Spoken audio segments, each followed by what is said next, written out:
Alright, so I just wanted to, we're in the house right now. I wanted to show you my thermometer thing here that's on the shady side of the house. It's like, you know, a sensor outside on the shady side of the house. And it's almost 6 o'clock, July the 2nd. 28 degrees out still, only 40% humidity. My house gets really hot and it's 29 degrees and 39% humidity in there. So yeah, we're going to do a video on how we keep sphagnum moss going in this kind of like hot weather in the middle of summer. How do we keep it green? So let's do a video on that.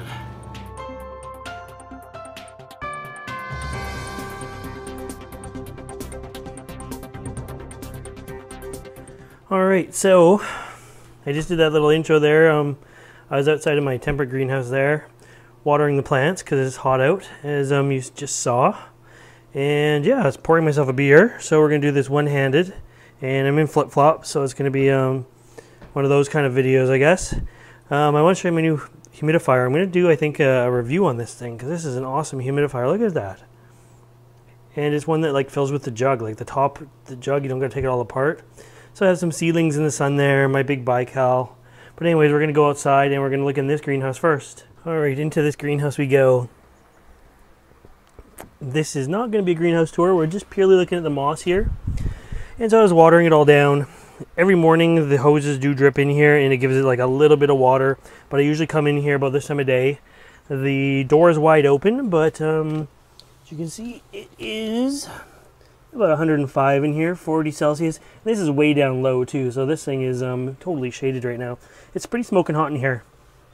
And if we look at this moss in these bog pots here, this is my, this, I don't know the species, I've looked it up and I can tell you, this is the stuff that the sphagnum moss that we actually use in our pots is. This is the same Latin name. But anyways, here's my pot of it that is just kind of growing on its own. And I wanted to show you how beautiful it is. It was just like looking so good when I was watering it. These ones look like kind of like crap like they would in real life about this time of year out in a bog. And the sun's kind of been beating down on them. They're still alive, but they're kind of gone dormant from the heat. This one is a little lower down, a little bit more shaded, and is looking fantastic. This stuff lives outside, it freezes, it gets 45 degrees, and it does magnificent. If I put this stuff in the greenhouse and try to grow it live, I kill it right away. I don't know what the difference is in the greenhouse. It's more humid because you just saw that it's only 40% humidity out here. So the door is open with only 40% humidity. It's more humid in the greenhouse, and it's kind of a more like uniform temperatures, not too hot, not too cold, but this stuff dies in the greenhouse. There's something about when the sun hits moss in the greenhouse, it is like just devastating to it. So we're going to leave here. You can see a bit more moss in these pots here. How it's doing, it's okay, not bad. And we're going to go look at some of the colonies in the back now.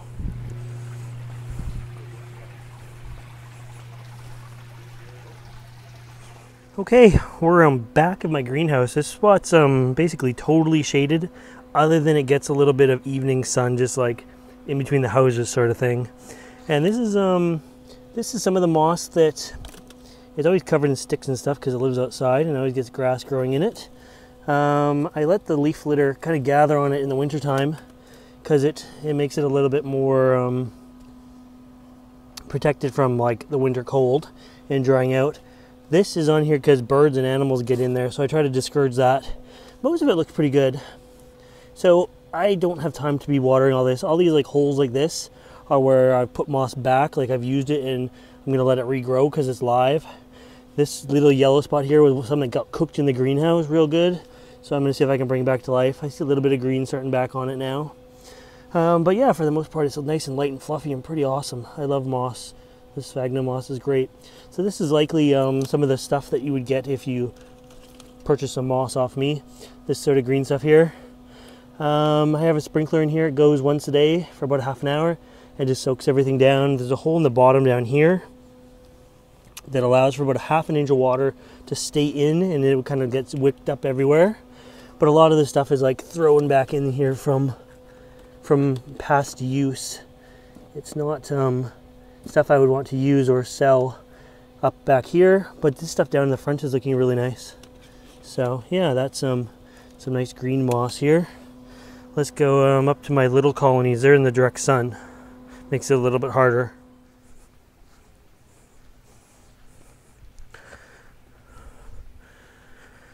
Okay, so it's in the sun out here. Have a little drink and we'll keep going. So what does this look like? I haven't looked at this today or in a couple days. This is one of my ones that is growing back. It's been completely harvested and it needs a bit of a drink. I don't want this to dry out, but you can see how nicely and compact it's coming back. Hopefully we can get in here. It's not too bright. Really nice.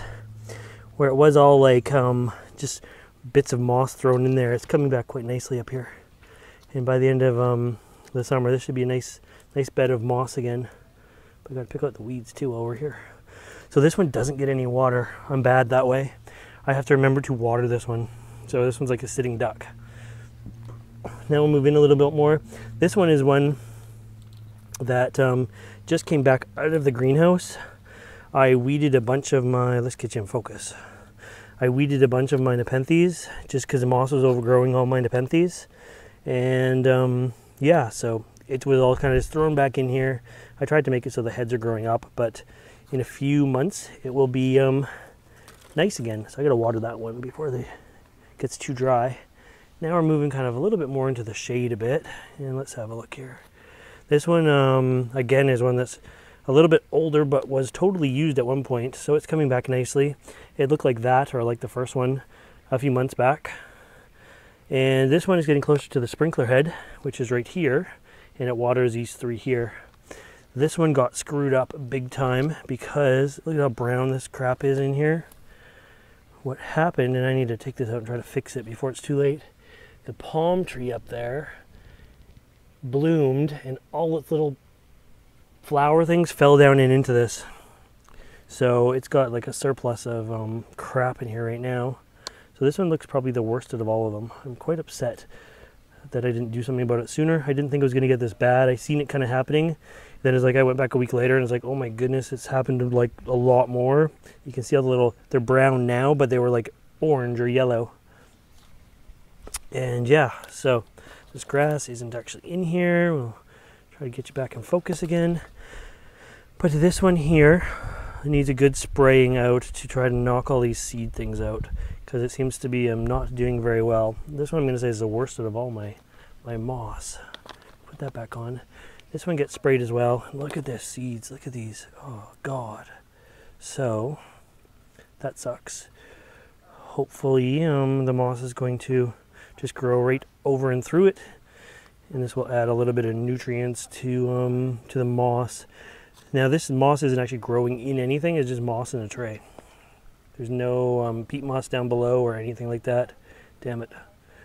Shows that I don't prep before I do a video. Everything is a surprise. Everything is like, although it's pre-recorded, it's all live. And I try not to do any cuts, so if I screw up on what I'm saying, it just kind of like keeps flowing too. I do as little editing as possible. But man, that sucks. So those two I'm going to have to work on after I get done this video, and I'm going to have to water that front one there. On to my main colonies here. I'll move this out of the way, which is nothing to do with moss whatsoever. And here are a bunch of trays of moss. So, I'll step on the hose that's right here, get a closer look. This one is coming up nice. Again, this is to keep birds out. This one is nice and fluffy. These two are like joining together. Got some grass growing in here. People wonder, I guess, why they're finding pine needles and stuff in their moss. Well, it's because we're under pine trees. That's a Douglas fir. So this one here, again, is an old batch of moss that is, I would say, halfway grown again to harvestable levels. And yeah, I took a corner out of here and just put back the bottom. So that will hopefully grow again into, fill it back up. This one looks a little dry right here. It's wet, but it looks a little dry. So maybe I'll move this sprinkler head just a little bit further over. And good thing we weren't still down that way, because the air conditioner just went on, and it was basically right where we were standing by the other moss. I'll touch base again on that air conditioner in a second. So anyways, there's a little hole down there that is filling back in because it looked like this a few months ago. So when you have enough moss, it becomes sustainable. It's only when you have like this little handful that you just can't seem to get enough. As soon as you get enough, you got enough. It's growing so fast now, it's like I could rip a handful out of here and it would be kind of back in a month or two. So that's good. But anyways, this stuff looks awesome. Nice and moist. It's just moist to the touch. But this goes on for about 20 minutes a day and really soaks this in the mornings. So anyways, one thing I want to touch base on, you can't see it down there, so we'll just stare at this moss. Last year, the swimming pool that we first seen behind the greenhouse was right under the air conditioner.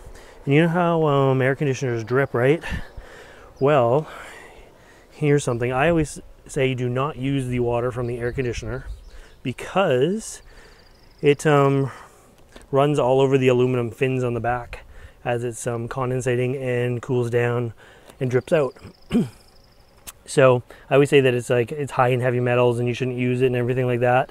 Well, that swimming pool was nice and green last year, and I had it right under there, and I'm thinking, well, you know, it's a good test, and it went for months and months and dripped and kept it a bit watered for me. But then by about August, with the air conditioner running a lot, all the moss that was under the air conditioner that was getting dripped on or close to it bleached. It turned like totally white. So it's making a recovery now, but it was totally bleached white from, I'm going to guess, the aluminum fins in the condenser that makes the water drip out of the air conditioner. So there's your lesson. Don't ever use air conditioner water for any of your carnivorous plants, or moss for that matter. But anyways, yeah, so this is how I keep my moss cool, or green, somewhat green, in July and August and September. So I hope you liked this video, and if you want to see more videos like this, make sure you subscribe to my channel. As always, thanks for watching.